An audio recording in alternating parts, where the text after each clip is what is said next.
That's how you close out. Joe's right. You're welcome, Miami.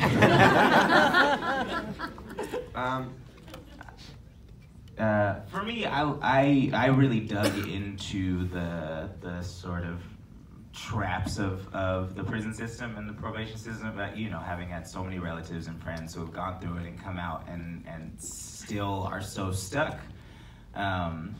And you know, the more I talked to people and the more we researched it, and then the more I got the opportunity to live it over the course of writing this process, the more like that set of traps is frustrating to me.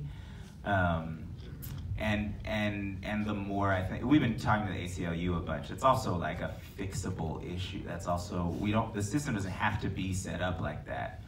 It's set up like that for financial reasons. But there are better ways for people to make money than on the backs of folks who are actually trying to do the right thing. So I think, yeah, that was a thing that I leaned into a lot when I was trying to figure Colin out, is trying to really find this feeling of like him walking on eggshells all the time, even though he's smiling, even though he's laughing and having fun, but just what it does to you after a year of having to be that kind of careful. We couldn't even put all the ways in the film that like all of the traps that we had just from friends that we talked to, all of the pitfalls that they're navigating. So yeah, there's a few, like emotionally, it literally is everything in emotionally is everything in the film, right? That's why we felt compelled to sort of make sure that it didn't try to solve, but it made sure to address sort of everything that is a part of the reality of the people from Oakland living in that neighborhood. I think the things that have floated to the top for me the most, like, so we've been doing all these kind of Q&As and talks a lot, and I think we really figure out in conversation with audiences like what we're most excited to talk about. I think the things that have floated to the top for me recently are twofold. The first one is the more I talk about the concept of sort of Ruben's vase and Blindspotting, I realize that for me it's this exercise. Like when I all my closest friends, those of mine, but like as a younger person in my like late teens, early 20s, I was very like finite with people. Like I fucked with people or I didn't. It was this way or it was this way. This person was wrong and this person was right. Everything was like on a line. And I prided myself on my decisiveness.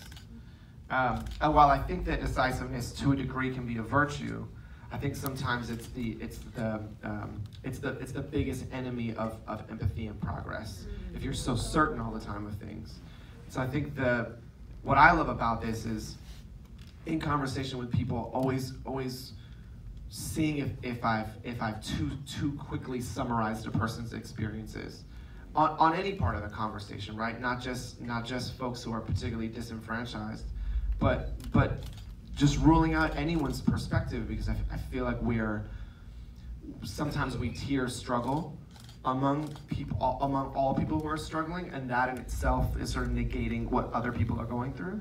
And I'm trying to be really mindful of not doing that, even if I feel like this person over here is going through something that maybe today is much more difficult than this person over here, to not trivialize what they're going through, right? I have to do that with Miles all the time in conversation with people when they're like, well, Miles was just tripping and this over here. I'm like, Miles is also poor as fuck and getting pushed out of his neighborhood. And is probably from a broken home and like has psychological damage. That's why he's a violent person. Like, let's not trivialize what he's going through either, just because the threat of death is what the movie's about for Colin, right? So that's been really important to me. The other one that I think is the one that's looming at all times and has really spanned my entire lifetime, it blows my mind that it still happens, is the way in which the news outlets address shootings still.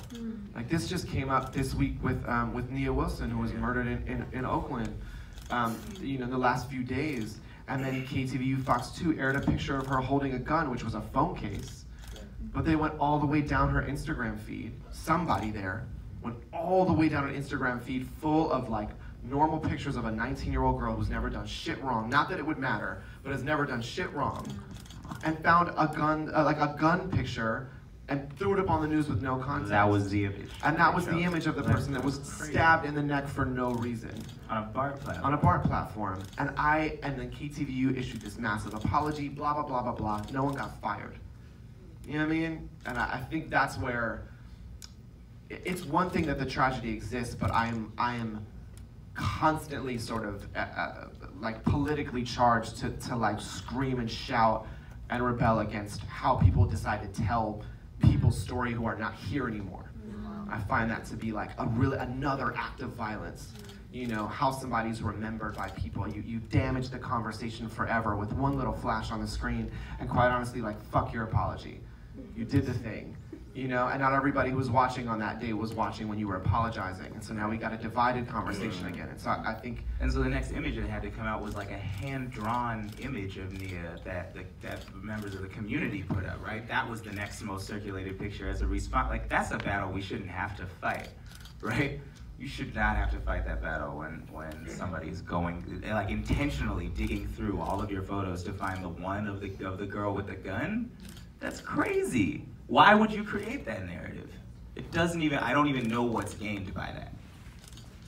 So I think these moments are the ones where I'm reminded, you know, for every progressive inclination that I have when I'm around people that are like all seemingly on the same side, how important it is to remember that like all it takes is one racist fuck at a news station to complicate a conversation around a news station that may have 80% people that would never do that, you know?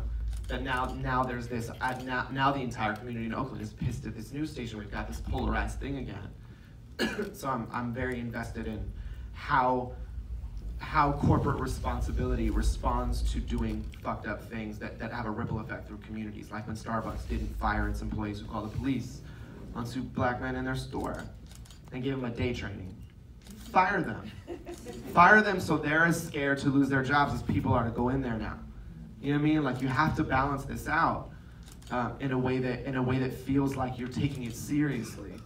I think I'm fired up about what people have to do to make things right when they do shit like that.